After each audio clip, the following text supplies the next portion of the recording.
బాలుడు సహస్ర ఇంట్లోకి చొరబడి దొంగతనం ఎలా చేయాలో ముందుగానే ప్లాన్ చేసుకున్నాడు. అందుకోసం స్టెప్ బై స్టెప్ ఓ పేపర్ పై రాసుకున్నాడు. ఇంట్లోకి ఎలా చొరబడాలి, బ్యాట్ తీసుకుని ఎలా బయటపడాలి, ఆధారాలు లేకుండా ఎలా జాగ్రత్త పడాలి అనే అంశంపై ఓ నోట్ కూడా రాసుకున్నాడు.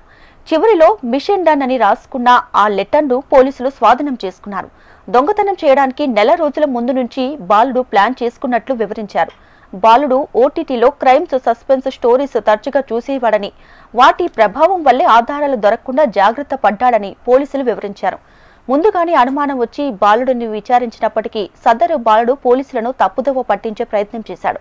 సహస్ర హత్య తర్వాత బాలుడి తల్లి కూడా అనుమానం వచ్చి బాలుడిని హత్య చేశావా అని అడిగినప్పటికీ నిందితుడు తల్లిని కూడా తప్పుదోవ పట్టించినట్లు పోలీసులు వివరించారు.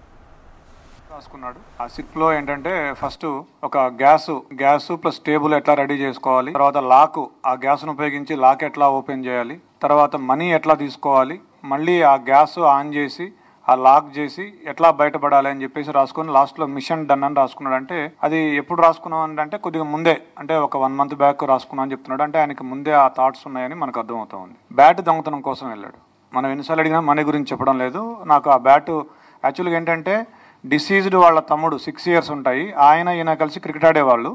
ఆ బ్యాట్ ఈయనకి బాగా నచ్చింది, స్ట్రోక్ బాగా ఉంది, నాకు బాగా నచ్చింది, నాకు ఇవ్వు నేను కూడా ఆడతా అంటే ఇచ్చేవాడు కదా పిల్లవాడు. సో దాంతో నేను ఎట్లయినా దాన్ని సొంతం చేసుకోవాలనే ఆలోచనతో 2-3 daysగా ప్లాన్ చేస్తున్నాను అని చెప్పాడు. దానికోసం అతను చెప్పింది ఏంటంటే ఇంట్లో ఎవరు లేరు, నార్మల్గా వీళ్ళు ఏంటంటే ఇల్లు దగ్గరికి వేసి వెళ్తారట. సో అట్లానే ఇంటి బోల్ట్ దగ్గరికి పెట్టి ఉంటారు, ఆ దగ్గరికి వేసి ఉంటారని చెప్పేసి వెళ్ళాడు. సడన్గా పాప ఉంది, పాప ఉన్నా కానీ పాప అప్పుడు టీవీ చూస్తుంది. ఇతను వెనక నుంచి వెళ్ళాడు, అంటే అటువైపు తిరిగి చూస్తుంటే ఆ పాప వెనక నుంచి ఒకటే డోర్ ఉంది, వెనక నుంచి అంటే అదే డోరు, ఆ అమ్మాయి అటు తిరిగి ఉంది. ఇట్లా వెళ్ళి ఆ కిచెన్లో ఉంది బ్యాట్ తీసుకొస్తుంటే అప్పుడు ఆ అలికిడికి పాప చూసి దొంగ అని అరిచింది. అరిస్తే అతను పరిగెత్తబోతే ఆ అమ్మాయి పరిగెత్తుకుంటూ వచ్చి చొక్కా పట్టుకుంది. పట్టుకుంటే ఆ కోపంలో తోసేస్తే మంచం మీద పడింది. మంచం మీద పడ్డాక కళ్ళు మూసుకొని విచక్షణారహితంగా పొడి చేశాను అని చెప్పాడు. అతనికి బేసిక్గా ఈ ఓటీటీల్లో, యూట్యూబ్లో ఈ క్రైమ్ థ్రిల్లర్స్, సస్పెన్స్ మిస్టరీలు చూసే అలవాటు బాగా ఎక్కువగా, దాదాపుగా ఒక 5-6 సంవత్సరాల నుంచి అదే పనిలో ఉన్నాడు. స్కూల్ కూడా ఎక్కువ వెళ్ళేవాడు కాదు. ఎప్పుడు ఏదో ఒక తన ఆలోచనలో తనుండి ఇలా ఊహించుకుంటూ ఉండేవాడు. అతనికి స్కూలు ఎగ్గొట్టే అలవాటు ఉండేది. స్కూల్కి వెళ్లకుండా క్రికెట్ ఆడుకోవడం, ఈ ఓటీటీ చూడడం, యూట్యూబ్ చూడడం, ఈ మిస్టరీస్ చూడడం అలవాటు ఉండేది అతనికి. ఇట్లా ఆ రోజు ఏ రోజైతే అఫెన్స్ జరిగిందో ఆ రోజు మార్నింగ్ 8:30 to 8:45 అతను ఆ గోడ దగ్గర, ఏదైతే గోడ దూకి వెళ్ళే అవకాశం ఉందో ఆ గోడ దగ్గర తచ్చాడాడు అతను చాలాసేపు, ఒక 15 minutes. ఆ సమాచారంతో మా అనుమానం ఇంకా ఎక్కువై, మా అనుమానం నిర్ధారణ అయ్యి అతన్ని మళ్ళీ విచారించాము. ఫస్ట్ ఇల్లు సెర్చ్ చేసాము.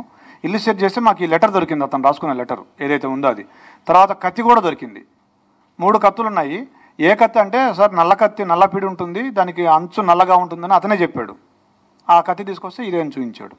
బట్టలు ఏం చేశాడంటే అతను అఫెన్స్ చేయగానే ఆ కత్తి అక్కడే కడిగేసి గోడ దూకి మళ్ళీ ఇంట్లోకి వెళ్ళేటప్పుడు వాళ్ళ నాన్న, సిస్టర్స్ ఉన్నారు, వాళ్ళు ఏమైనా చూస్తారేమో అని ఆరేసిన షర్ట్ తీసుకొని ఇట్లా అడ్డం పెట్టుకొని ఇంట్లోకి వెళ్ళి బాత్రూంలోకి వెళ్ళి స్నానం చేసి ఆ టీ-షర్టు, ప్యాంటు 2 వాషింగ్ మెషిన్లో వేసాడు. But we found some slight blood on the clothes. We have called a special investigation team, forensic team. వాళ్ళు స్పెషల్ లైటింగు, స్పెషల్ స్పెట్స్ వాడి they are able to found it.